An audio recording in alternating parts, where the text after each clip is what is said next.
Talaga ba, Chona? Uuwi na sa Makalawa ang anak nating si Armand. Oo nga sabi, nakailang tanong ka na. Parang hindi ka naniniwala. Bakit kaya biglaan naman? Di ba, hindi pa naman to ang araw ng uwi niya. May pasok pa siya sa eskwelahan ah. Malay mo ba kung gusto lang umuwi ng anak mo? Baka namimiss na tayo. Ayaw mo nun? Makakasama na natin siya. Ewan ko ah. Iba kasi ang kutob ko eh. Kilala mo ko kapag kinutuban. Hindi kailanman magmimintis. Sana lang ay mali ako. Bakit ba? Ano ba yung kutob mo sa totoong pag-uwi ng anak natin? Baka nagkaproblema yung anak natin sa Maynila. Kaya biglaan ang pag-uwi dito sa atin. Huwag kang magsalita ng ganyan. Pinakakapa mo naman ako eh. Ay, Diyos ko, nawawala tuloy ang excitement ko sa pag-uwi ng anak natin. Bakit kasi alanganin ng uwi niya kung walang nangyaring masama sa kanya sa Maynila? Aba, hindi pa naman bakasyon sa eskwelahan na. Hintayin na lang natin ang pagdating niya at saka na natin alamin. Huwag mo munang pangunahan ng mga mangyayari. Pa nga ba magagawa natin kundi hintayin na lang ang pag-uwi ni Armand? Ay, masyado ka lang kasing nege.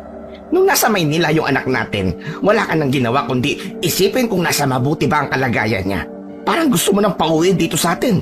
Ngayon namang uuwi na. Parang gusto mo na lang na nasa Maynila na lang siya palagi. Hindi na kita maintindihan, pambihira ka naman, Pedring. Nagtataka lang naman ako, Chona eh. Ay nako, wala namang basehan ang pag-aalala mo eh. Hindi na kumibo si Mang Pedring. Tumanaw na lang siya sa labas ng bintana kung saan kita ang kabuuan ng dagat. Pangingisda ang karaniwang hanap buhay ng mga taga-isla. 4 ang anak ni Mang Pedring at Aling Chona. Ang panganay nilang si Jerome ay naglaho na lang na parang bula. Sinasabi na baka daw kinuha ito ng sirena. Ang pangalawa at pangatlo na parehong babae ay maagang nag-asawa. Si Armand naman na bunso sa magkakapatid ay sa Maynila nag-aaral. Dito ibinuhos ni Mang Pedring ang loob na balang araw ay ito ang magtatapos ng pag-aaral at tutupad sa mga pangarap nilang mag-asawa. Isa sa pangarap niya ang makapagtapos ng pag-aaral ang lahat ng anak, pero hindi ito nangyari. Umaasa na lang siya na ang bunso ang tutupad sa naunsyami nilang pangarap. Dumating ang araw ng pag-uwi ni Armand. Pakas sa mukha ni Aling Chona ang saya at pagkasabik sa pagdating ng kanyang bunso. Parang gusto pa nitong magtatatalon sa labi sa tuwa. Samantalang si Mang Pedring naman ay hindi mapakali. Para bang gusto na nitong hilahin ang oras. Ayusin mo nga yung mukha mo. Para ka namang isasabak sa gera niyan eh. Baka kapag nakita yan ng anak mo isipin pang hindi ka natutuwa sa pag-uwi niya. Pampihira ka talaga, Pedring. Paano kung sabihin kung parang ganun na nga nararamdaman ko ngayon, Chona? Ay, ewan ko pa sa'yo. Imbis na maging masaya ka dahil uuwi na ang anak natin, parang mas gusto mo ata sa Maynila na lang mamalagi yung si Armand. Hindi naman sa ganon. Sino ba namang magulang ang gustong malayo sa anak? Wala naman, di ba? Yun naman pala eh. Basta masaya ako sa pagdating ng anak natin. Kahit ano pang dala niya sa pag-uwi niya, tatanggapin ko na maluwag sa dibdib kahit problema pa yun. Ay, ano kayang dalang pasalubong ng anak natin? Sana may dala siya katulad nung dala niya sa atin nung huling uwi niya rito. Masarap yun eh. Napapaismid naman si Mang Pedring sa mga tinuran ng asawa. Tumabi naman ito sa kanya. Oh, bakit pa ismid-ismid ka dyan ha? Ay nako, tigilan mo na nga ako. Wala akong oras para makipagbiruan sa'yo ngayon. Tsaka, wala akong pakialam sa pasalubong niya. Ang mahalaga sa akin yung anak lang natin at kung bakit siya biglaan na uuwi dito sa atin. Oh, bakit kanina mo pa nilalaro yung palad mo? Patingin nga. Tingnan mo. Pawis na oh. Ba't naman kabado ka sa pagdating ng anak natin? Hindi Pasmado lang ang kamay ko kaya ganun. Parang hindi mo naman alam. Talaga ba? Para namang hindi kita kilala. Aminin mo man o sa hindi, Alam ko naman na excited ka na rin sa pagdating ng anak natin. Ay, oo na. Sino ba namang magulang ang hindi masasabik sa pagdating sa anak na bihira lang makita? Ang ipinagtataka ko lang naman kasi, bakit alanganin ang pag-uwi niya? Malalaman natin yan pagdating. Ay, oo nga pala. Kukunin ko muna yung in-order kong kakanin ha. Paborito yun ng anak natin eh. Nagmamadali ng pumanaog ng kanilang bahay si Aling Chona. Naiwan naman si Mang Pedring na patingin-tingin sa orasan sa dingding at pagkatapos titingin naman sa laot na tanaw mula sa bahay nila. Nang bumalik si Aling Chona, niyaya na niya ang asawa sa aplaya. Habang palapit ang bangkang demotor kung saan sakay si Armand, hindi naman mapakali si Aling Chona. Kulang na lang ay languin na niya ang pangpang para siya na mismo ang makalapit sa bangka. Si Mang Pedring naman, tahimik lang na nakatayo habang nakahalukip-kip. Ayan na ang anak natin! Ayun mo! Yung nakatayo sa harapan! Yung nakasuot ng asul na jacket at asul na pantalon! Ay! Yung may nakasukbit na bag! Siya na yun! Hindi ako maaaring magkamali, Pedring! Siya na ang anak natin! Ay! Oo na. Nakikita ko naman eh. Hindi naman ako bulag. Pambira ka naman ang ingay-ingay mo. Tingin mo naman hindi ko kilala yung anak natin kahit sa malayo. Ba kasi malabo na ang mata mo dahil sa katandaan. Ano? Malabo ang mata ko? Baka ikaw ang malabo na ang mata dyan. Pinapatawa lang kita, ikaw naman. Hindi ka na mabiro. Kanina ka pa kasi seryoso. Hindi na sinagot ni Mang Pedring ang asawa. Itinuon na lang niya ang pansin sa bangkang kinalulunan ng anak. Nang makadaong ang bangka at nagsibabaan na ang mga sakay nito, ang ngiti sa labi ni Aling Chona ay biglang napalis nang makita na may inaalalayang babaeng buntis ang kanyang anak. Pedring, nakita mo ba yon? Oo, hindi ako bulag. May kasama siyang babaeng buntis. Naku, sino kaya yung kasama niya? Huwag naman sana, Pedring. Aba, ewan. Ba't ako ang tinatanong mo? Ikaw yung katabi ko eh. Alam nga naman na maghanap ako ng ibang pagtatanungan, nandiyan ka naman sa tabi ko. Oo na. Ang daldal mo talaga. Huwag ka na nga maingay. Palapit na ang anak mo. Isipin mo yung bibig mo. Itinuon na ng mag-asawa ang kanilang paningin sa anak at sa babaeng kasama nito. Pinilit rin ngumiti ni Aling Chona. Umiwas din siyang sulyapan ang babae. Nang makalapit, agad na nagmano si Armand sa kanyang mga magulang. Sinulyapan pa nito ang babaeng kasama na tila pinapahiwatig nitong ganun ang gawin ng babae. Nagmano nga rin ito sa mag-asawa. Nak, sino ang kasama mong babae? Tay, Nay, siya po pala si Ayla. Girlfriend ko po. Nagsasama na po kami. Sabi mo, malaki na ang tiyan niya. Para siyang nakalunok ng pakwan. Ibig bang sabihin buntis anak? Yung may baby sa loob? Opo, Nay. 7 buwan na po siyang buntis. Paano nangyari yun? Ha? Paano nangyari na nabuntis siya? Siyempre po, hindi niyo po ba alam yun, Nay, kung paano po ginagawa? Alam ko naman ang ibig sabihin nun. Alam kung paano gawin. Pero bakit? Anong nangyari? Sa bahay ko na lang po ipapaliwanag ang lahat, Nay. Nilingon ni Aling Chona ang asawa na parang estatwang nakatayo lang sa kanyang tabi. Wala man lang kasi itong katinag-tinag sa kinatatayuan. Siniko niya ito para makuha ang atensyon. Pero nagulat na lang silang tatlo nang biglang nabuwal ang matandang lalaki. Agad naman itong naalalayan ni Aling Chona at ni Armand. Sinabi ng presyo ng tatay mo. Tulungan mo ako. Okay lang ako. Medyo nahihilo lang ako. Huwag niyo akong alalahanin. Medyo mainit kasi ang panahon eh. Mabuti pang tara na sa bahay. Halina kayo, doon na lang natin ituloy ang kwentuhan natin. Tuwid ng tayo at pinilit na maglakad ni Mang Pedring. Umagapay naman sa kanya ang asawa. Nagkatinginan pa sina Armand at Ayla bago sumunod sa mga ito. Huwag ka mag-alala. Mababait ang mga magulang ko. Sigurado na bigla lang sila.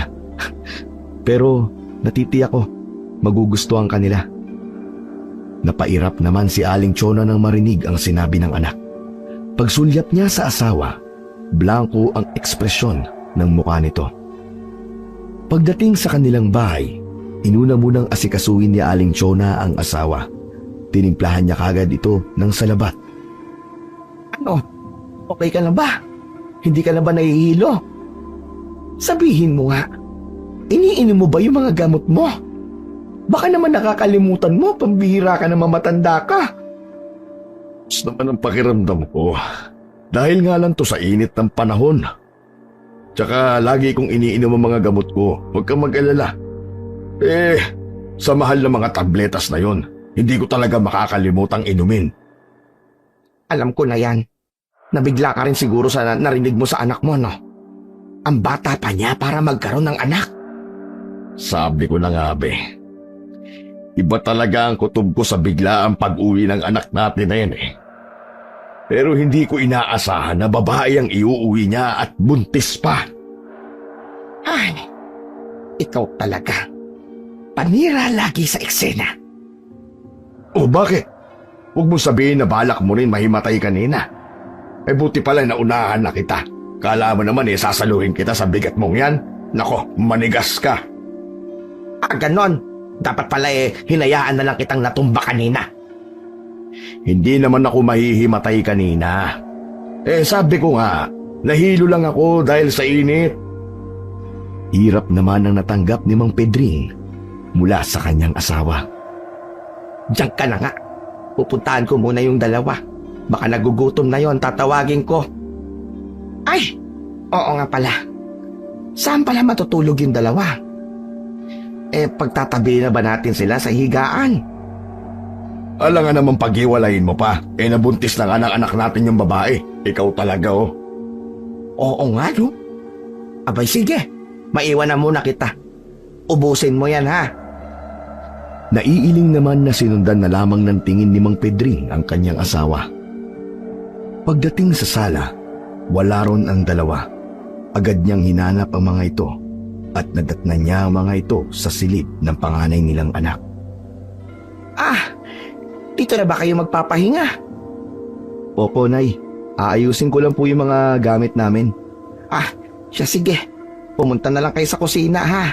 Naganda ako na makakain para sa pagdating nyo. Umorder din ako ng paborito mong kakanin. Sige po, Nay. Susunod na lang po kami ni Ayla. Sandali lang naman po ito. Mabilis pa sa 4:00 na tumalikod si Aling Chona para pumunta sa kusina at ihain ang mga pagkain. Oh, nasa na yung dalawa? Bakit hindi mo kasama?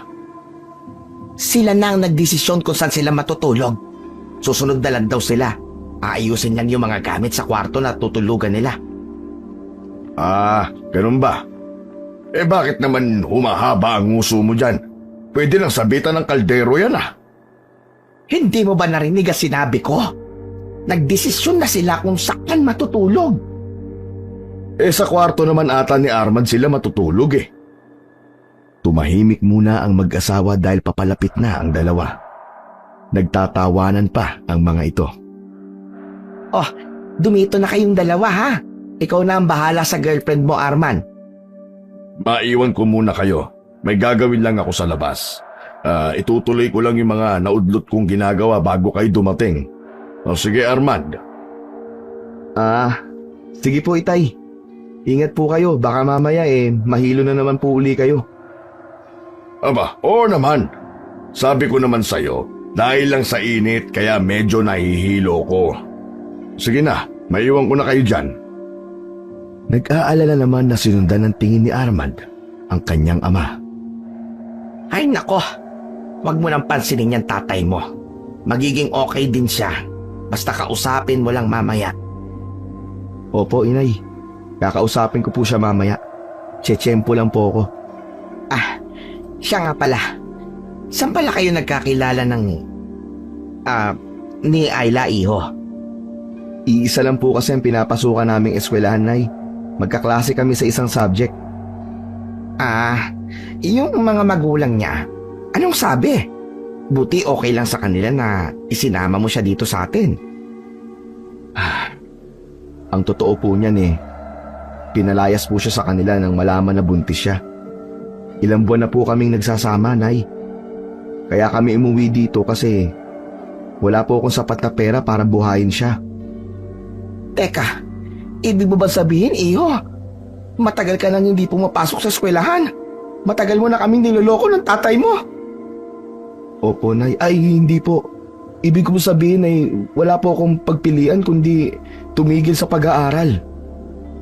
Inay, sana po'y mapatawad niyo po ako. Aba, teka. Anong plano nyo ngayon? Magpapakasal na ba kayo? Baka naman kasal na kayo. Dito na lang po muna kami, Nay. Mahal po kasi yung pagtira sa Maynila Maghahanap naman po ako ng trabaho dito para matustusan yung mga pangangailangan ng mag-ina ko. At para po hindi maging pabigat sa inyo ni tatay. Yung kasal po hindi pa po namin napag-uusapan sa ngayon. Teka. Paano yung pag-aaral mo, anak? Babalik ka pa ba? Ay, Diyos ko naman, iho. Sayang yun. 1 taon na lang sana matatapos ka na. Sayang din yung gastos namin ng tatay mo. Pambira ka, iho.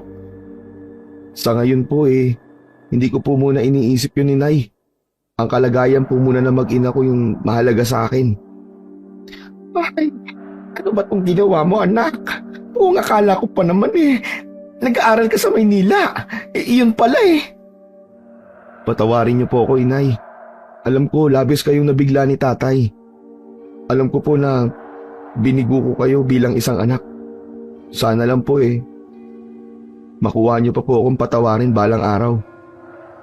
O siya, sige. Maiwan ko muna kayo, ha? Nasagot mo naman na yung mga gusto kong malaman. Magtatanong na lang ulit ako kapag may gusto pa akong malaman mula sa inyo. Sa ngayon mahirap ka kasing intindihin, anak. Pero huwag kang mag-alala. Mga magulang mo pa rin kami. Susuportahan ka pa rin namin sa mga plano mo. O siya, sige na. Titingnan ko na lang muna yung mga nakabilad na daing sa labas. Baka mamaya tinangay na ng mga pusa. Huwag mo nga palang kakalimutan na kausapin ng tatay mo, ha? Opo, Inay. Pasensya na po uli. Salamat po. Pinahapunan. Hindi sumabay si Mang Pedring sa hapunan. Nagdahilan na lang ito na hindi pa nagugutom. Kasalukuyang nasa labas ng bahay si Mang Pedring. Nakatingin sa kalangitan habang nakaupo sa mahabang kawayan. Malimit sila mag-asawa na tumambay doon. Doon nila binabalikan ang masasayang sandali ng kanilang buhay, maging yung malulungkot, katulad na lang ng pagkawala ng panganay nilang anak. Itay, pwede ko po ba kayong makausap? Oo naman. Sige, maupo ka dito sa tabi ko. Anak, hindi ba kayo nahirapan sa biyahe? Lalo na si Ayla. Hindi naman po. Ba't po pala hindi kayo sumabay sa amin kanina sa hapunan?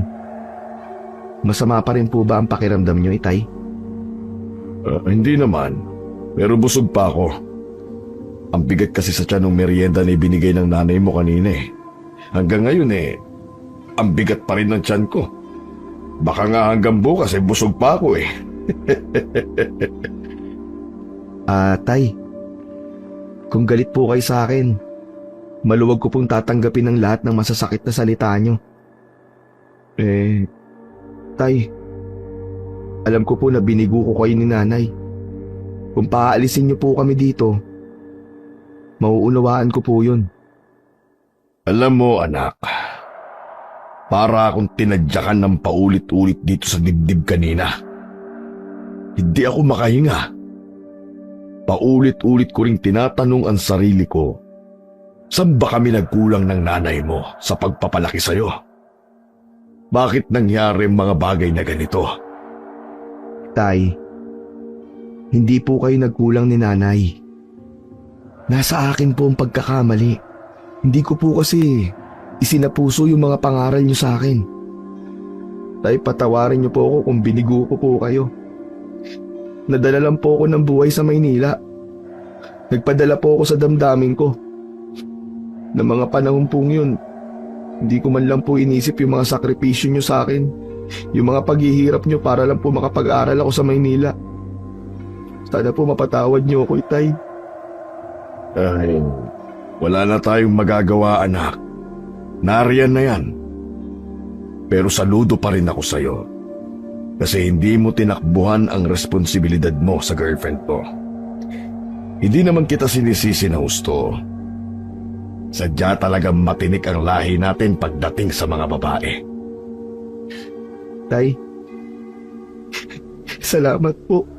Salamat po, naintindihan niyo ako, ha. The best po talaga kayo ni Nanay, Tay. Pinapangako ko po sa inyo at sa magiging anak ko, babawi po ako sa lahat po ng mga pagkukulang na nagawa ko. Ay, ang anak ko. Halika nga. Ito ang pakatatandaan mo. Kayong mga anak namin ang tanging kayamanan namin ng nanay nyo. At kahit kailan, hindi namin magagawa kayong talikuran sa oras na kailangan nyo kami. Naging maramdamin ng pag-uusap ng mag-ama ng mga sandaling yon. Hindi na napigilan pa ni Armand ang bugso ng damdamin. Yumakap siya ng mahigpit sa kanyang ama at napaluhan na lamang. Si Mang Pedring naman, pilit na nilalabanan ang pagpatak ng mga luha mula sa kanyang mga mata.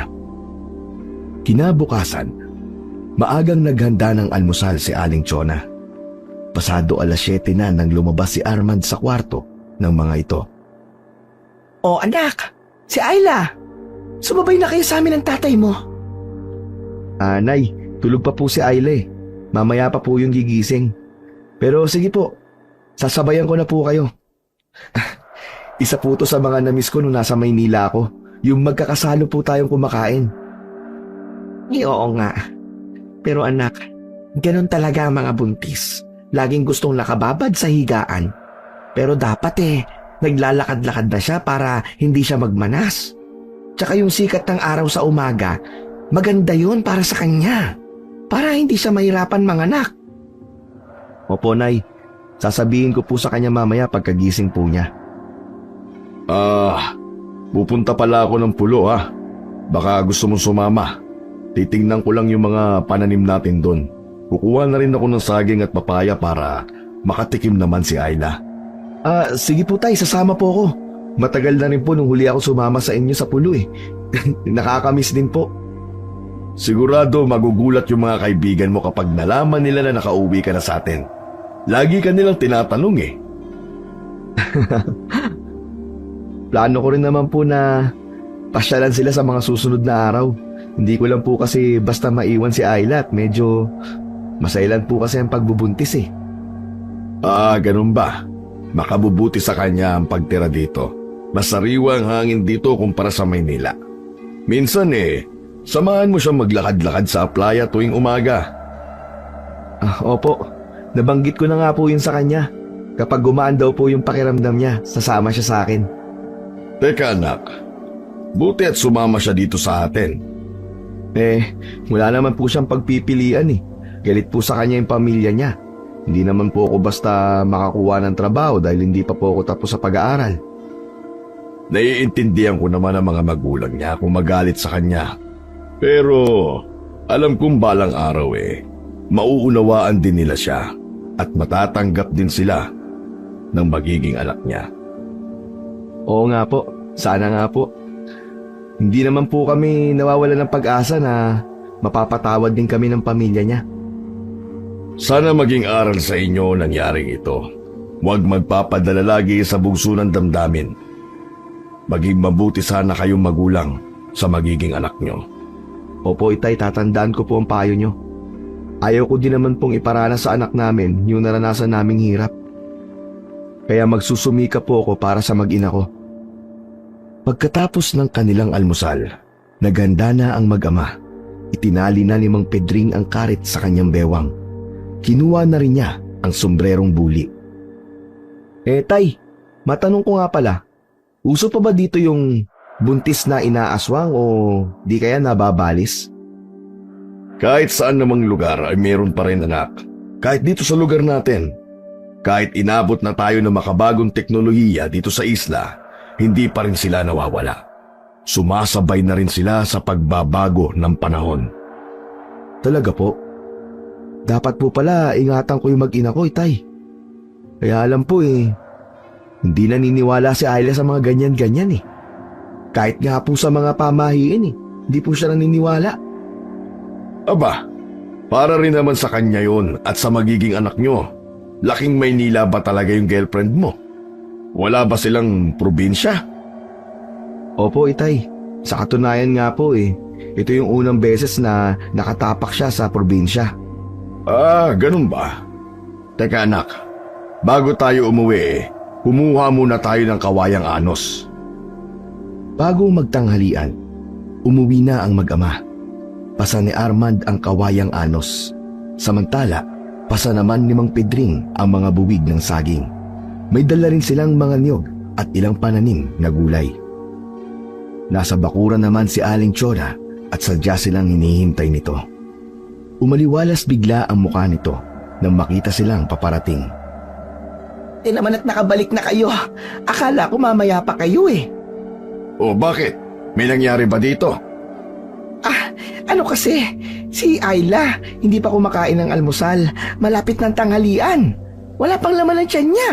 Nag-aalala na ako, baka mapasama yun sa sanggol sa sinapupunan niya. Ako na pong bahala sa kanya, Inay. Baka naninibago lang po yun. Hindi po kasi yun sanay sa probinsya . Agad na ibinaba ni Armand ang pasan na kawayang anos sa tagiliran ng bahay nila. Umakyat na siya nang hindi nilingon ang mga magulang. Naiwan naman na nagkatinginan ang mag-asawa. Bakit daw ayaw kumain ng babae? Meron siyang hinahanap na pagkain. Ayaw niyang kainin yung daing. Kaya pinagluto ko ng itlog. Tapos, hindi naman daw siya nakain ng itlog dahil may allergy daw siya doon. Naisip ko, baka gusto ng noodles. Bawal naman daw sa kanya yun. Para mapakain ko siya, isinakripisyo ko si Chichi. Ha? Kinatay mo si Chichi? Akala ko ba sa piyesta mo kakatayin yung manok na yun para may handa tayo? Pambihira ka naman, oo. Yun na nga . Sana nga, hindi ko na lang kinatay si Chichi. Hindi pa rin pala kakainin yun ng hilaw nating manugang. Hindi daw siya nakain ng manok na Tagalog. Ayaw daw niya ng ganung lasa. Ikaw naman kasi, padalos-dalos ka sa desisyon mo. Aba, paano yan? Nadisgrasya mo yung manok na panghanda sana natin. Huwag mo na muna akong pagalitan. Malay ko ba naman na gusto pala ng hilaw nating magulang 47 days na manok. Saan naman ako kukuha nun dito?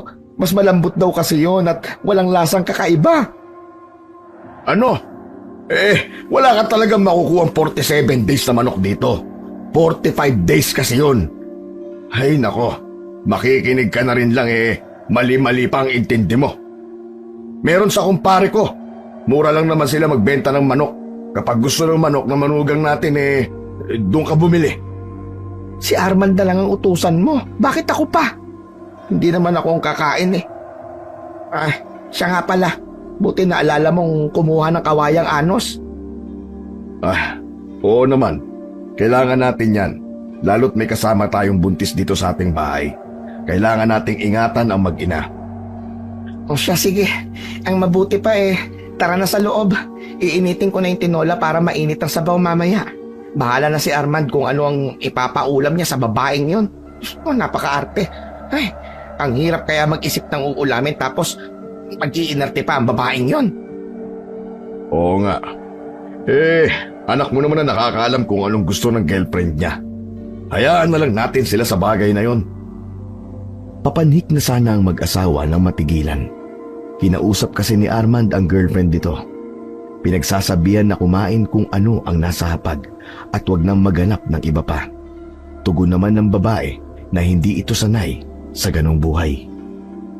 Muling nagkatinginan na mag-asawa. Malakas na tumikim si Mang Pedring para mapukaw ang atensyon ng dalawa. Lumingon naman sa kanila si Armand at tumungo naman si Ayla. May mabibila naman dito ng mga ulam na gusto niya. Ibili mo na lang, iho. Ganun naman talaga mga buntis eh. Masela ng panglasa nila. Oo naman, iho. Mahirap na baka mapano yung magiging anak nyo kapag hindi kumain si Ayla. Hindi na po, Nay.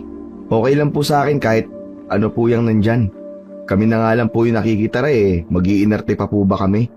Kami po ang dapat na mahiya sa inyo. Sige. Basta magsabi lang kayo kung meron kayong gustong ulamin ha. Tama naman ang nanay mo eh. Baka kumapano ang apo namin. Alang-alang na lang sa bata. Nakakaawa pang tinitigan ng mag-asawa ang kanilang anak. Hiyang-hiya naman si Armand sa mga magulang. Nang tanghalian na, hindi sumabay si Armand at Ayla sa kanila. Ay nako, yung manugaw nating hilaw parang may ugaling itinatago. Hindi man lang tayo masaluan kumain simula nang dumating. Hindi naman tayo makikisama eh. Yung anak natin, hayaan mo na. Anong hindi tayo makikisama? Nandito sila sa bahay natin nakatira. Tsaka, alam mo, may kadamutan pa. Bakit? Anong ginawang pagdadamot sa'yo? Aba, hindi naman yata tama yon. Kasi, sabi ko sa kanya, baka kung pwedeng mahawakan ko ang tiyan niya. Diba, swerte daw ang mga buntis. Baka ako binasin ako sa sugal. Aba, akalain mo sabihin sa akin na hindi daw pwede. At maselan daw siya na hinahawak-hawakan ang tiyan niya. Pampihira, parang ilang segundo lang nahahawakan ang tiyan niya pinagdadamot niya pa. Aba, akalain mo yun. Apo naman natin ang nasa loob ng tiyan niya. Ba't naman pati yung magiging apo natin idadamay mo sa pagsusugal mo? Ikaw talagang babae ka. Kapag nahuli-huli ka pa ni kapitan na nagsusugal bahala ka. Hindi na kita tutubusin. Manigas ka. Oh, ilang oras mo nga lang akong hindi nakikita aligagang aligaga ka na. Huwag kang ano dyan. Tumigil ka. Kumain na lang tayo. Para makakain na rin yung dalawa. Tuwang-tuwa pa rin si Aling Chona sa panunukso nito sa asawa. Samantalang naiiling na lamang si Mang Pedring habang kumakain. Nang mga sumunod na araw, unti-unti nang nakikita na mag-asawa ang tunay na ugali ng kanilang manugang. Madalas lang itong nagkukulong sa kwarto, hindi rin ito ganong nakikipag-usap sa kanila. Pasensya na po kayo kay Ayla. Hindi naman po yung ganon dati. Baka dala lang po ng pagbubuntis niya yun. Nay, Tay, ako na po yung humihingi ng despensa sa inaasal po niya. Okay lang, iho. Maiintindihan naman namin. Nung buntis nga ang nanay mo mas malala pa ang ugali niya. Kaya ayoko na nga sanang magbuntis siya ulit nun. Kaso nga lang gusto pa niya. Ako na naman ang nakita mo. Huwag kang maliwala dyan sa tatay mo. Nako, tsaka pilitin mo si Ayla na lumabas ka mo ng bahay para maarawan naman siya. Para din yun sa kanila na magiging anak niya. Sinabihan ko naman po Baka magbabago rin po yun kapag nakapanganak na. Ilang taon na ba kayo naging magnobya? 3 buwan pa lang po. Tapos nabuntis mo na siya kaagad? Aba, ang tindi mo namang bata ka. Nahihiya na lang si Armand sa sinabi ng kanyang ama. Sabay na kumamot ng ulo. Samantalang kami ng tatay mo, 1 taon na kaming magnobyo nun. Ni dulo ng daliri ko, hindi man lang yan nahawakan. Ay nako, iba na talaga ang mga kabataan ngayon. Lalo na yung mga taga Maynila na yan. Ikukumpara mo naman yung panahon natin sa panahon ngayon. Aba, malaki na talaga ang diferensya. Ang mga kabataan ngayon sobrang mapupusok na at walang kinatatakutan. Ay, bala ka na nga, iho. Matanda ka na rin naman. Pero sana naman habang nandito kayo sa bahay, matuto sanang makisama ang girlfriend mo sa amin. Aba, kami na yung nahihiya sa inaasal niya. Hiyaan niyo po, Inay. Pagsasabihan ko po siya. Pasensya na po talaga. Minsan po kasi may katigasan ng ulo nun Parang hindi naman marunong makinig sa'yo ang asawa mo. Ano? Gusto ba niya maging sunod-sunuran na lang tayo dito sa mismong pamamahay natin? Aba, hindi naman kamo pwede yun. Tama na nga yan. Hahaba pa ang usapang yan eh. Hayaan mo na lang sa diskarte niya ang anak natin. May tiwala naman ako sa kanya eh. Anong hayaan? Sinasabi ko lang naman sana matuto makisama ang girlfriend niya sa atin. Baka dumating ang araw na susuwagin niya na tayo sa sarili nating pamamahay. Sige na iyo, puntahan mo muna ang girlfriend mo. Ako nang bahala sa nanay mo. Nang makatalikod ang anak, malakas na hinampas ni Aling Chona ang kanyang asawa. Ay, bakit ba basta-basta ka nalang nangakampas? Sakit mo na. Nagtatanong ka pa. Kayo talagang mag-ama. Laging nagkakampihan. Hoy. Hindi ako papayag na dalawa kaming reyna sa bahay na to ha. Hindi ako papayag na yung manugang nating hilaw na yan ang papalit sa akin dito. Yan ba ang pinuputok ng butsi mo? Sino namang may sabi sa'yo na papalitan ka niya sa trono mo dito sa bahay natin? Ikaw lang ang nag-iisang reyna dito at wala nang iba pa. Irap naman ang naging tugon ni Aling Chona, pero hindi na rin niya napigilan mapangiti. Matuloy na lumipas ang 2 linggo. Lumalabas na rin sa wakas si Ayla sa silid nila. Sumasabay na rin sa kanila tuwing kumakain. Huwag kang mahiya, iha. Ituring mo na kaming pangalawa mong mga magulang habang nandito ka. Himingiti lamang ang itinugon ng babae. Si Armand naman ay panay na lang ang lagay ng ulam sa plato nito. Bah, ginagawa mo naman baby ang asawa mo, iho. Hayaan mo siyang kumaing mag-isa. Baka masanay siya sa pagsisilbi mo. Paano kung wala ka dito? Hindi na naman siya kakain. Bah, baka mamroblema kami ng tatay mo. Inay, gusto ko lang naman po na alagaan ang mag-ina ko eh. Tsaka, ganito po talaga kami kung maglambingan. Naaalagaan naman namin siya dito ah. Hindi naman siya nagugutuman. Lahat ng gusto niyang ulam binibigay natin. Kahit nga nagkautang-utang na tayo eh. Ayun nga, naniningil na si Aling Basyang sa atin. Isang malakas na tikhim naman ang pinakawala ni Mang Pedring. Nang sulyapan siya ng asawa, sumenya siya na tila sinisiper ang bibig. Umikot naman ang mga mata ni Aling Chona. Tumahimik na rin ito at pagkain na lamang ang pinagtuunan ng pansin. Nginitian naman ni Armand ang asawa. Pagkatapos ng kanilang agahan, sinamahan muna ni Armand ang kanyang girlfriend sa labas para makapaglakad-lakad. Mahal, pasensya ka na kay nanay ha. Ganun lang talaga yun. Pero siya ang pinakamabait na nanay para sa akin. Minsan nga lang sumusobra na yung bunganga. Huwag ka mag-alala. Magkakasundo rin kayong dalawa. Mabait yun. Hindi naman dinamdam ni Ayla yon. Unti-unti na rin naman niyang nakakagamayan ang klase ng buhay sa lugar na tinitira nila ngayon. Masakit na ang sikat ng araw sa balat, kaya nagyaya nang umuwi si Ayla sa kanilang bahay. Habang binabaybay nila ang daan pa uwi, may nakasalubong silang matandang babae. Matalim ang titig nito kay Ayla, lalo na sa maumbok nitong tiyan. Napansin din nila ang makailang beses na paglunok nito. Nang malampasan nila ito, hindi napigilan ni Ayla na hindi lingunin ang matandang babae. Pero wala na ito sa kinatatayuan nito. Inilibot pa niya ang paningin sa paligid, pero hindi niya na nakita kung saan ito napunta. Kinagabihan, maagang naghapunan ang mag-anak. Malakas kasing binabayo ng hangin ang kanilang bahay. Maya-maya rin, bumuhos na nga ang malakas na ulan. May pagkakataon talagang ganito sa amin. Huwag kang mag-alala, mahal. Bukas maaliwalas na ulit ang panahon. Tama si Armand, iya. Kaya huwag kang matakot. Hindi lilipa rin ang hangin ng bahay natin. Marami ng unos ang pinagdaanan ng bahay na to. Pero hindi naman nasisira. Napanatag naman ang kalooban ni Ayla. Noon lang kasi siya nakaranas ng ganon, pero wala namang bagyo. Naisip na lang niya, siguro dahil malapit nga sila sa dagat.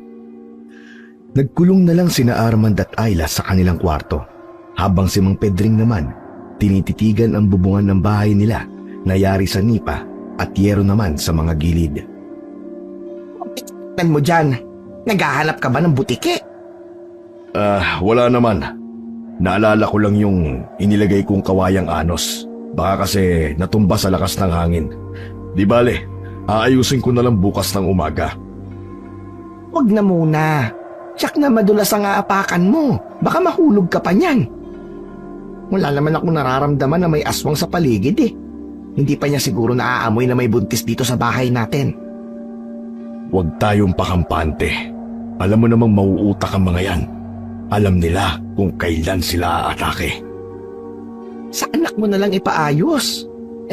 Mabuti pa, matulog na rin nga tayo. Agad namang sumunod si Mang Pedring sa sinabi ng asawa. Lingid sa kanila, kahit malakas ang hangin at ulan sa labas, isang nilalang ang lihim na nagmamasid sa kanilang tahanan. Nakatingin yon sa kawayang anos na isinasayaw-sayaw ng malakas na hangin. Maya-maya, natanggal ang pagkakatali nito na umaalalay para hindi matumba. Napangiti ang nilalang na yon nang makitang tuluyan ng natumba ang kawayang anos na nakalagay sa pinakamataas na bahagi ng bubungan ng bahay. Inabukasan, maraming sanga ng puno ang nangalaglag sa lupa. Maaliwalas na rin ang panahon. Nakasilip na rin ang haring araw. Ay nako, ang dami ko na namang wawalisin dito sa bakuran natin. Ay, wala nga tayong puno. Mga sangat dahon ng puno naman ng kapitbahay natin na napunta sa bakuran natin. Ay, Diyos ko, pambihira naman talaga buhay to. Okay na rin naman na umulan. Kahit papano naibsan ang init ng panahon. Naku, natumba yung kawayang anos. Oh, huwag mo sabihing aakyat ka. Sinabihan na kita ha. Aayusin ko lang naman Hayaan mo lang si Armand ang mag-ayos niyan. Mamaya pang gising noon. Sandali lang naman to, madali lang to. Kinuha na ni Mang Pedring ang hagdanang kawayan na ginawa. Isinandal niya yon sa dingding. Inuga-uga pa.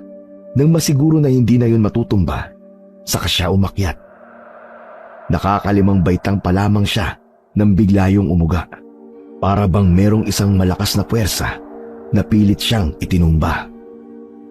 Napasigaw na lang sa matinding sindak si Aling Chona nang makitang natumba ang hagdang kawayan. Napatulala na lang pagkatapos si Aling Chona habang nakatingin sa asawa na nasa lupa. Namimilipit din yun sa sakit habang hawak-hawak ang kanyang paa. Aray! Aray, Chona, tulungan mo ako! Nabalian na ata ako! Noon lang parang natauhan si Aling Chona. Natatarantang nilapitan niya ang kanyang asawa. Tinawag na rin niya ang kanyang anak. Lumabas naman si Armand dahil sa narinig na ingay sa labas ng kanilang tahanan. Tay! Tay! Ano po nangyari? Ay naku anak, nahulog ang tatay mo. Tulungan mo ko, ipapasok natin siya sa bahay. Pinagtulungan naman nilang mag-ina ang pagbuhat kay Mang Pedring. Namimilipit ito ng sakit sa paa. Napansin din nila na namaga-agad at nangitim ang paa nito hanggang sa may binti. Nakatingin naman sa kanila si Ayla na naguguluhan sa mga nangyayari.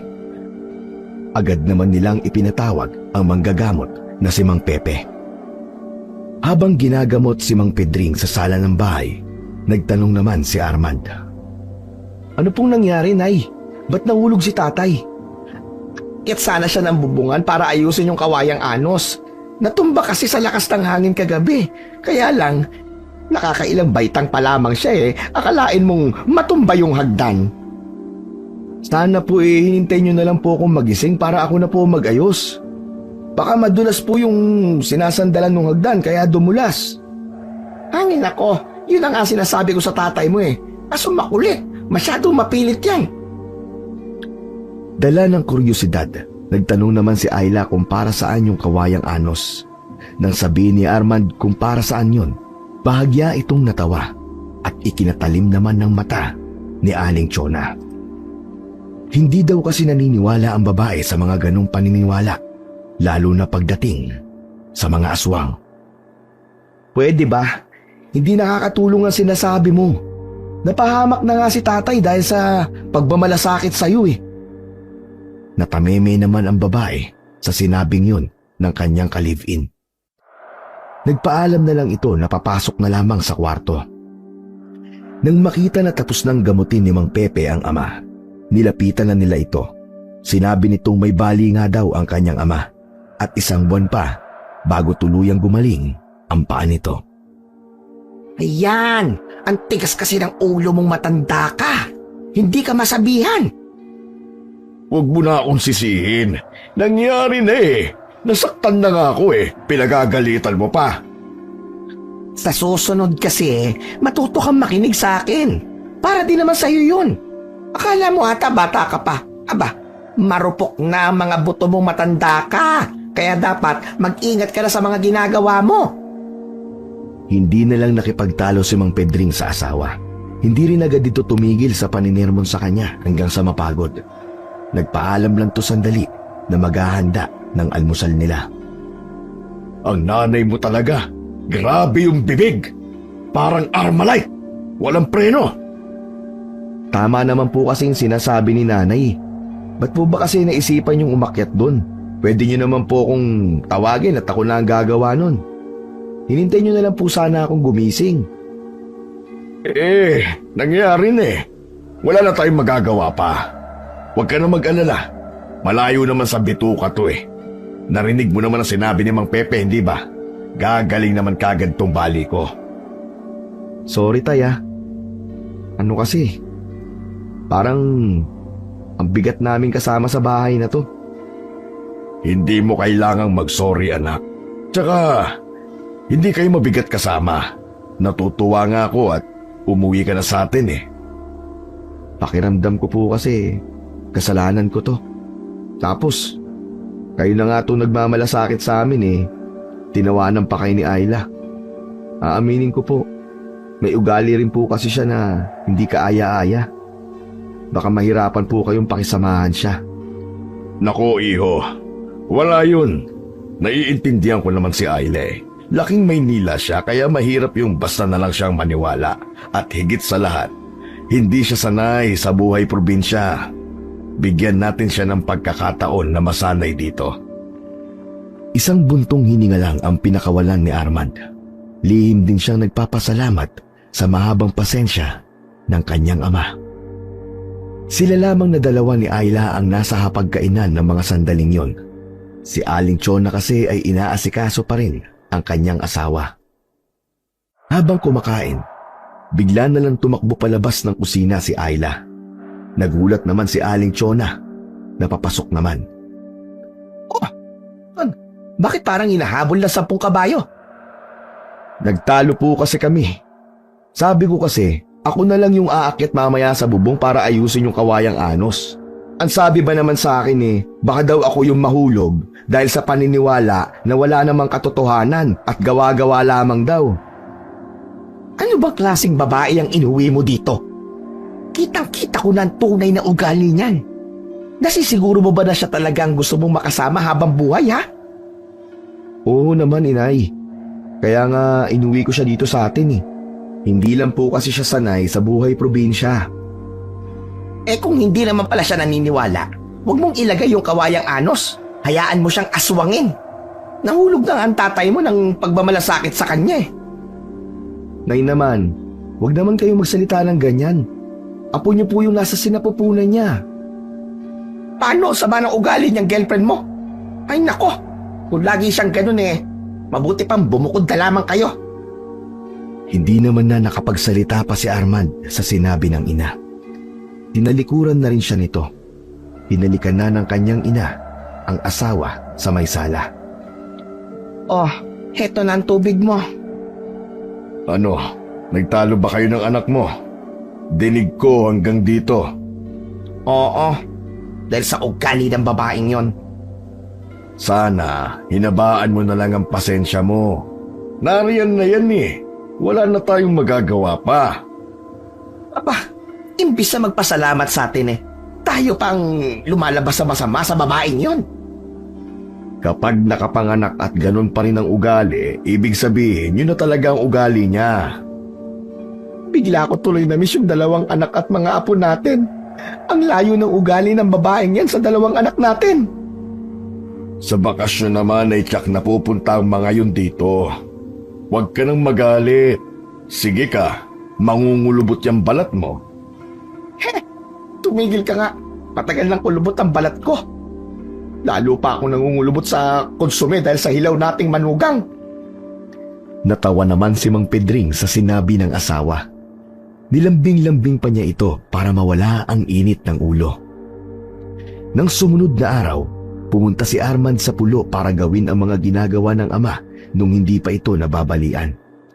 Si Aling Chona naman, pumunta sa talipapa para mamili ng ulam. Si Ayla ay nasa labas ng bakuran at naglalakad-lakad. Sa pagbaling niya sa may bandang kanan, nakita niyang muli yung matandang babae. Matalim ang pagkakatitig sa kanya nito at tila siya ay hinihipnotismo. Nagulat na lang siya nang makitang nasa harapan niya na ito at tinahaplos-haplos ang kanyang tiyan. Nang mga sandaling yon, parating na rin si Aling Chona. Naabutan pa nito ang matanda pero nang malapit na siya, bigla na lang itong umalis. Si Ayla naman ay pumasok na sa loob ng kanilang bahay. Alam mo kanina nakita ko yung girlfriend mo na may kausap na matandang babae. Nakita ko pa na pinapahawakan niyang tiyan niya doon. Samantalang sa akin pinagdadamot niyang ipahawak yung tiyan niya. Baka naman po may tinatanong lang kay Ayla yung matanda. Hayaan niyo na po. Sige tatanungin ko po si Ayla.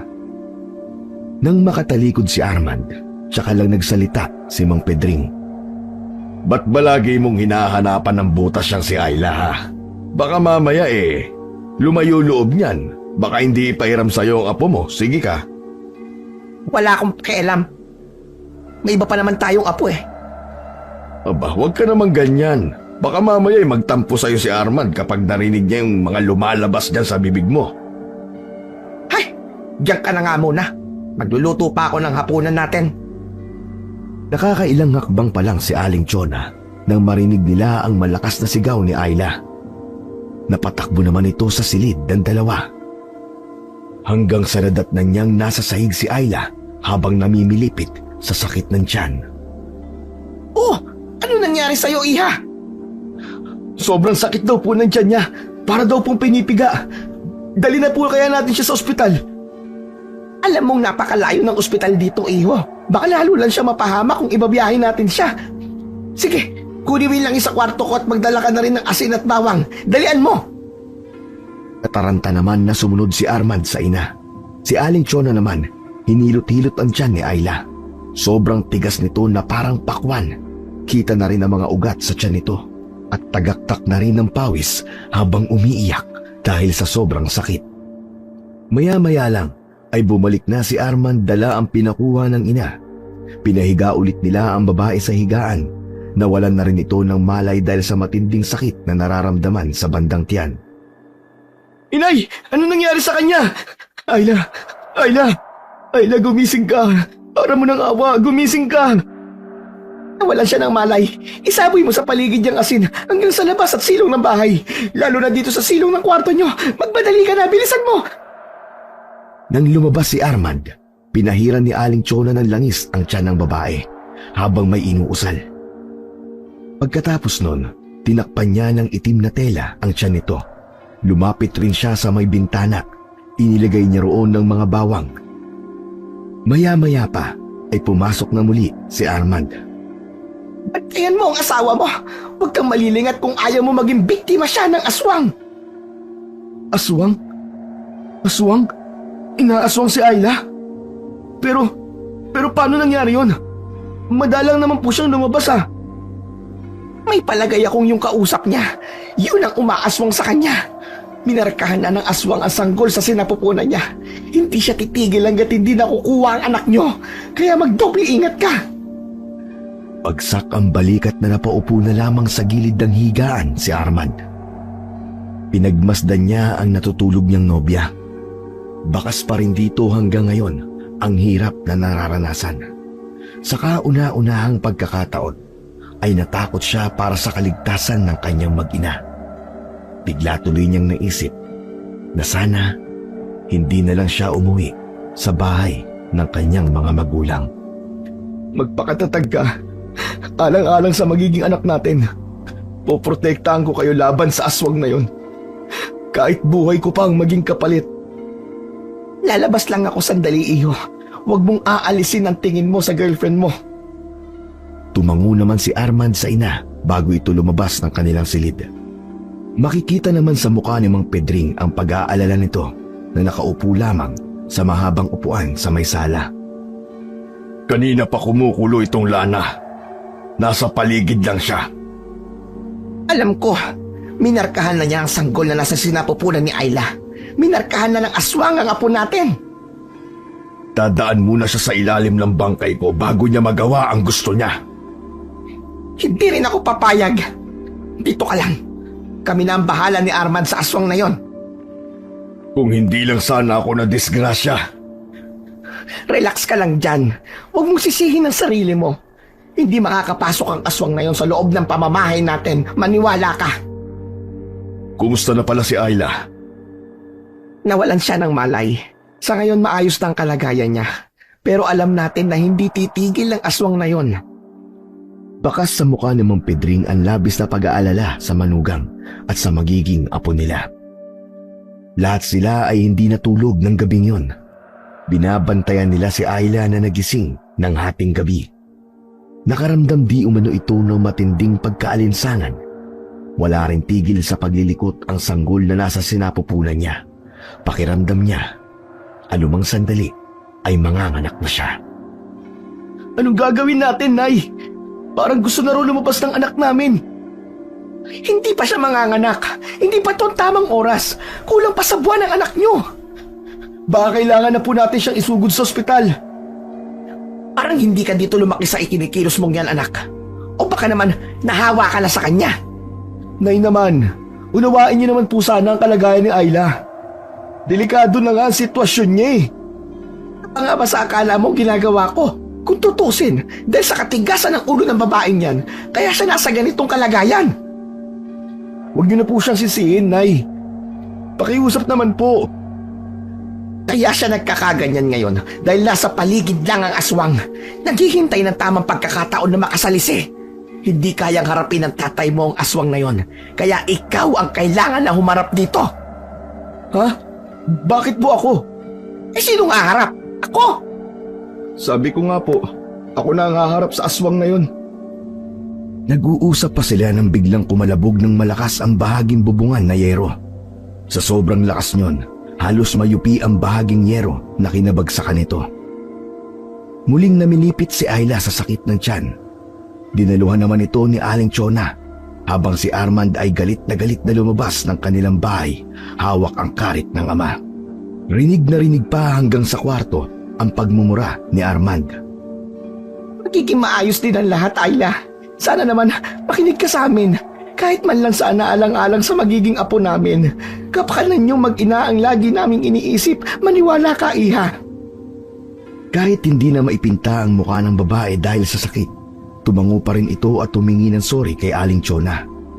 Lumambot naman ang puso niya nang marinig ang sinseridad sa tinig ng manugang. Epektibo naman ang ginawa ni Armand sa pagmumura sa aswang.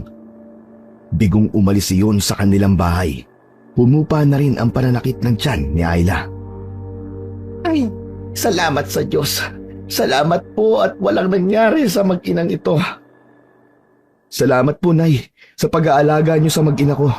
Kung wala po kayo sa tabi namin, hindi ko po alam ang gagawin ko.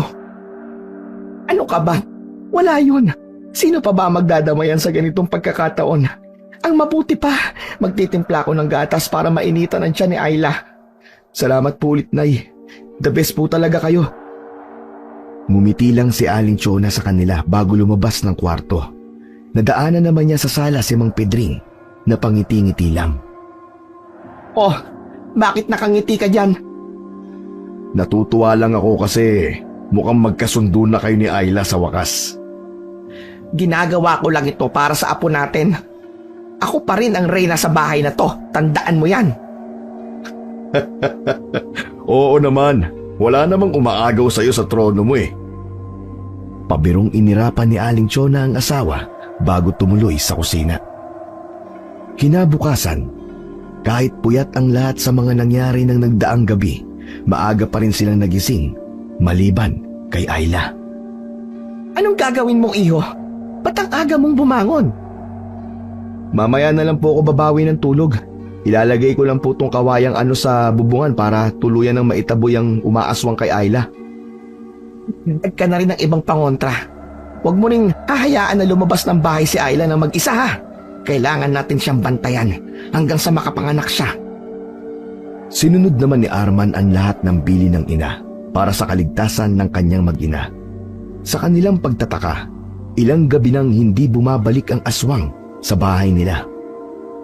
Teka, baka naman po natakot na yung aswang kaya hindi na bumalik. Tuso ang mga alagad ng dilim at hindi rin sila basta-basta sumusuko. Lalo na kung namarkahan na nila ang kanilang biktima. Sumitsyempo lamang yon. Mabuti na rin na handa tayo kung sakaling bumalik siya. Di ko nga po tinutulugan si Ayla kapag gabi. Konting kaluskus lang po sa paligid eh. Inaalam ko po kagad kung ano yon. Napapaisip din ako kung sino kaya yung aswang na yon. Sabi ng nanay mo ay may matandang babae daw ang nakitang kausap ni Ayla at tinahawak-hawakan pa ito sa tiyan. Kung hindi kilala ni nanay yung nakausap ni Ayla, malamang dayo lamang po dito yun sa atin. Baka nga galing pa sa ibang isla yon. Dumayo lang sa atin at natsyempuan si Ayla. Dahil na rin sa magkakasunod na gabing puyat si Armand, hindi niya nakinaya pa ang matinding antok. Maya-maya lang ay naghihilik na siya. Isang malakas na kalabog ang nagpagising sa kamalayan ni Armand. Pabalikwas siyang napabangon at mabilis na kinapa ang karit sa ilalim ng kanyang hinihigaan. Nilingon niya ang asawa na mahimbing pa rin ang tulog. Ikinumot niya sa tiyan nito ang itim na tela na ibinigay sa kanya ng kanyang ina. At pagkatapos, lumabas na siya ng kanilang kwarto. Nakasalubong niya ang kanyang ina na pupungas-pungas pa ng mga sandaling yun. Dito siya. Giingat ka. Kabilugan ng buwan, kaya malakas ang kapangyarihan ng mga aswang. Opo, Nay. Kayo na po muna bahala kay Ayla. Mahimbing pa rin po ang tulog niya hanggang ngayon. Lalabasin ko lang po ang hinayupak na aswang na yon. Mabilis na lumabas si Armand ng kanilang bahay habang hawak-hawak ang karit ng ama. Tumingala siya sa bubungan ng bahay nila pero wala siyang makita kahit na ano. Nilibot pa niya ang paligid ng bahay pero wala namang bakas ng aswang sa paligid. Sinilip pa niya ang silong ng bahay pero wala rin siyang nakita. Akmang iikot pa siya sa may bandang likurang bahagi ng bahay nang makarinig ng kumusyon sa loob ng bahay. Dali-dali siyang bumalik sa loob. Naabutan niya ang kanyang ama na nasa sahig habang hawak ang baling paa. Malapit naman sa may pintuan ng kwarto nila ang isang dambuhalang itim na aso. Natigilan pa siya sa kinatatayuan. Mabuti na lamang na pagtanto niya kagad na baka yun na nga ang aswang. Galit na inundayan niya yon na magkakasunod na taga. Nahagip niya ang likod nito bago tumakbo papuntang pinto. Bago yung tuluyang makatakas, nag-anyo pa yon na itim na ibon, tsaka lumipad papalayo. Okay lang kayo, Tay. Sinaktan ba kayo ng aswang na yon? Okay lang ako, anak. Puntahan mo muna mag-ina mo. Ayos lang ako dito. Sumunod naman kagad si Arman sa sinabi ng ama. Naabutan niyang umiiyak ang asawa dahil sa matinding takot. Nasugatan ko yung aswang. Hindi na babalik yun, sigurado ko. Huwag ka na mag-alala, mahal ko. Huwag ka na matakot. Nagkanyong pusa siya para makapasok sa maliit na siwang sa kusina. Tapos biglang naging isang malaking itim na aso. Saktong nagising si Ayla at nakita yon. Mabuti na lang hindi siya nakapasok dito sa kwarto nyo. O siya, maiwan ko muna kayo. Titingnan ko lang ang tatay nyo. Sandali lang. Marahan lang na tumango si Armand. Naabutan ni Aling Chona na hinihilot ng asawa ang kanyang paa. Ano? Masakit ba? Hindi naman masyado. Nabigla lang siguro nung bigla kong naitapak. Kumusta si Ayla? Ayos naman siya. Natakot lang nung makita niya ang dampuhalang itim na aso na nakasilip sa kwarto. Langya talaga yung mga aswang na yan. Hindi talaga siya titigil. Mas kailangan pa natin pag-igtingin ang pagbabantay kay Ayla magmula ngayon. Kabuhanan pa na niya. Lalong mauulo ng aswang na yon, sigurado ko. Isang linggo na lang ay manganganak na pala si Ayla. Kinausap na rin nila ang komadronang magpapaanak sa babae. Tuwing 6:00 naman ng hapon, Nagsusunog ng lumang gulong si Armand. Mabisa rin daw yun na pangontra para sa aswang at iba pang mga elemento. Batid din nila na hindi napuruhan yung aswang, kaya may ilang gabi ring nagpabalik-balik ito sa kanilang bahay. Sa araw ng manganganak si Ayla, gawin mo ito. Umakas naman ang pagtataka sa mukha ni Armand sa sinabi ng ama. At sabay na kinuha rin niya ang telang inaabot sa kanya. Mabisa po kaya ito? Oo naman. Kung makikita niya kasi ang kawayang anos, iiwasan lang niya yon. Kung hindi niya makikita, tiyak na mahuhulog siya sa ating bitag. Ginawa yan ng lolo mo nung buntis ang lola mo sa akin. Sige po tay, gagawin ko po. Dumating na ang araw na manganganak na si Ayla. Tanghali pa lang ay naroon na ang kumadronang magpapaanak dito. Magtatakip silim na nang pumutok ang panubigan ng babae. Hirap na ito sa pag-ire. Pero ni ulo ng sanggol ay hindi pa sumisilip sa puwerta ng babae. Masama ito. Nandito na naman siya. Kaya nahihirapan manganak si Ayla. Inutusan ni Aling Chona ang anak na magsaboy ng asin sa paligid ng bahay. Ginawa nga yun ni Armand. Kahit iika-ika naman na maglakad si Mang Pedring, lumabas din ito sa kanilang bahay. Ba't pa kayo lumabas, tay? Delikado dito. Gusto ko kasing tumulong, anak. Kaya ko naman ang sarili ko. Hindi rin kasi ako mapalagay sa loob ng bahay. Ano sa tingin mo, tay? Nandito na po ba siya? Wala akong nararamdaman na kakaiba sa paligid. Pero huwag tayong pakampante. Mula sa kanilang kinatatayuan, dinig nila ang pag-ire ni Ayla. Parang hinihiwa naman ang dibdib ni Armand sa naririnig na paghihirap ng kanyang girlfriend. Dinig pa nilang mag-ama ang malakas nitong sabi na hindi na ulit ito magbubuntis. Ang sakit daw palang manganak. Nagkatingi na naman ang mag-ama. Nung ipinanganak ang Kuya Jerome mo, ganyan din ang sabi ng nanay mo. Halos isumpanan niya nga ako nun eh. Makalipas na ng 1 linggo, nagbuntis na naman siya hanggang maging 4 na kayo. Si tatay talaga nakuha pa magbiro sa oras na to. Baka matulad po si Ayla kay inay.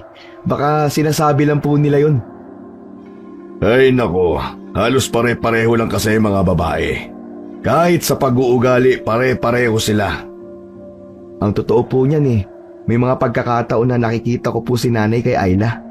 May ugali kasi siya na kahalintulad po ng kay inay. Ngayon alam ko na kung bakit minsan mainit ang dugo ng nanay mo sa kanya. Pero alam ko na napapalapit na rin ang loob ng nanay mo kay Ayla. Tinuturing niya na itong parang tunay na anak. Kahit ganun magsalita ang nanay mo, alam naman natin na malambot ang puso nun. Nakikita ko naman po yun eh. Alam ko rin po na napapalapit na rin kay Ayla ang inay. Nakikita naman kasi niya yung pagmamalasakit sa kanya nito. Basta ba, wag aagawin ni Ayla ang pagiging reyna ng nanay mo sa bahay natin. Walang magiging problema. Si nanay talaga oh. Habang buhay naman na siya ang reyna natin sa bahay at sa mga buhay natin. Kahit nag-uusap at nagbibiruan silang mag-ama, alerto pa rin ang mga kilos nila. Malikot ang kanilang mga mata sa paligid at sa bawat sulok. Lahat ng kaluskos na naririnig, inaalam agad nila kung saan nagmumula. Maliwanag ang buwan ng mga sandaling yon. Nagulat na lamang sila nang biglang may anino na humarang sa buwan. Pagtingala nila, bumungad sa kanila ang malapayong na pakpak na halos tumakip na sa liwanag ng buwan. Mabilis ang pagbulusok nun, palapit sa kanila. Agad iwinasiwas ni Mang Pedring ang hawak na karit, pero mabilis nitong nailagan yon. Si Armand naman, kinuha ang asin sa bulsa. Dumakot siya at nang papalapit na itong muli, sinabuyan nito ng asin ang muka. Nagpaikot-ikot yun sa ere hanggang nawala sa madilim na bahagi. Saan na siya nagpunta? Lumabas kang halimaw ka! Huwag ka magtago! Duwag! Nariyan lang siya sa paligid, anak. Nararamdaman ko ang presensya niya. Talasan mo ang mga mata mo. Baka mag-iba na naman siya ng anyo. Sinuyod ni Armand ang buong paligid pero wala siyang nakita. Nagkahinala siya na baka nakapasok na sa loob ng bahay nila ang aswang. Mabilis na pumasok sa loob ng bahay si Armand. Naiwan naman sa labas si Mang Pedring. Pagpasok pa lamang ni Armand sa sala, bumungad na agad sa kanya ang isang itim na pusa. Hindi pangkaraniwan ang laki nito. Mapupula ang mga mata nito habang nakatingin sa kanya. "Lubayan mo, mag-ina ko, aswang! Umalis ka na kung ayaw mo mamatay ka sa loob ng bahay na to. Tigilan mo, mag-ina ko, kundi papatayin talaga kita!" Tila naunawaan naman siya nito. Lalong nanlisik ang mga mata nito.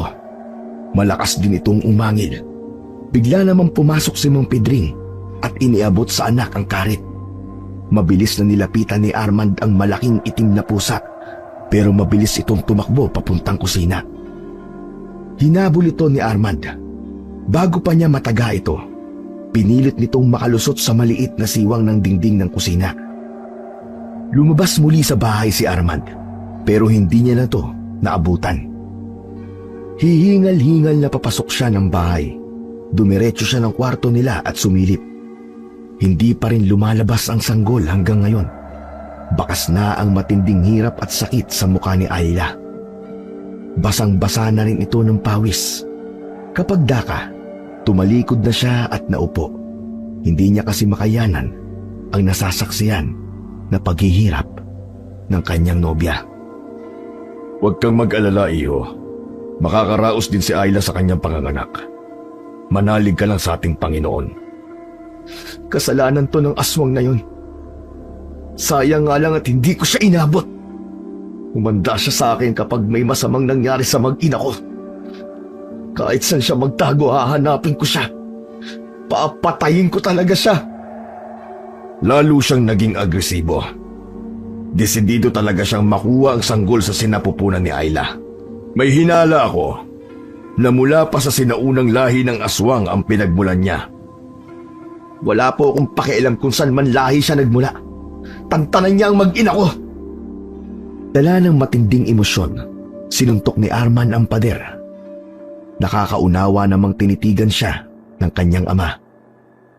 Sa buong gabi, gumagawa ng kakaibang ingay ang aswang. Humuhuni-huni ito na tila isang ibon. Kinakalmot din ito ang mga pader ng bahay. Lalo tuloy nangilabot si Ayla sa mga naririnig. Huwag mong pansinin na naririnig mo, Ayla. Isipin mo yung anak mo. Kailangan mo siyang ilabas, iha. Kapag hindi mo pa siya mailabas, baka mamatay siya sa loob ng tiyan mo. Nang marinig yon, pilit na nilakasan ni Ayla ang kanyang loob. Sa muling paghilab ng kanyang tiyan ay ang paglabas ng ulo ng sanggol. Isa pa uling malakas na ire ang pinakawalan ni Ayla, kasabay ng iyak ng sanggol at tila ungol na nasaktan. Napatingala naman ang mag-ama sa bubong ng kanilang bahay dahil parang may kung anong bumagsak sa bahaging kinalalagyan ng kawayang anos. Biglang nabaling ang kanilang pansin sa paglabas ni Aling Chona sa may kwarto. Nakangiti yun kahit bakas ang matinding pagod sa mukha. Kol, lalaki ang apo natin. Napakalusog na bata at napakagwapo. Sandaling nakalimutan ng mag-ama ang tungkol sa aswang sa mga sandaling yon. Agad na pumasok si Armand sa kwarto. Niyakap naman ni Aling Chona ang kanyang asawa. Sa wakas, may bago na naman tayong apo. At kauna-unahan pa nating apong lalaki. May magdadala na sa aking apelido. Walang pagsidlan ang kagalakan sa mag-asawa ng mga oras na yon. Lingid sa kanilang kaalaman habang sila ay nagsasaya. Nag-aagaw buhay naman ang isang nilalang sa taas ng kanilang bubong habang nakatarak dito ang kawayang anos. Kinabukasan, natagpuan na lang nila ang isang matandang babae na wala ng buhay sa taas ng bubong habang nakatarak dito ang kawayang anos. At sa tulong ng ibang mga kapitbahay, ibinaba nila ang katawan nito. Marami ang nakakilala sa matandang babae. Taga-kabilang isla di umano ito at dumayo lang sa kanila para magtinda ng suman. Sabi pa ng ilan, hindi nila akalain na aswang ang matandang babae. Dahil magiliw di umano ito sa mga bata at mabait makipag-usap. Siya nga yung matanda na nakita kong kausap ni Alia noon. Salamat naman sa Panginoon at ginabayan niya tayo sa buong magdamag. Salamat at walang nangyari sa pamilya natin. Lalo na sa mag-ina mo. Nagpapasalamat po talaga ako sa inyo, Tay, Nay, at sa ating Panginoon. Makalipas lamang ang 1 buwan, bininyagan na nila ang sanggol. Sa kauna-unahang pagkakataon, nakilala ni Ayla ang 2 kapatid na babae ni Armand at ang mga asawa nila. Nagmistulang reunion ang binyag ng anak nila. Dumating rin ang pamilya ni Ayla at nagawa na rin siyang patawarin ng kanyang mga magulang. Pinili na rin nina Armand at Ayla na manirahan sa isla. Sa paglipas ng mga taon, nadagdagan pa muli ang kanilang anak hanggang maging 4 na sa kasalukuyan.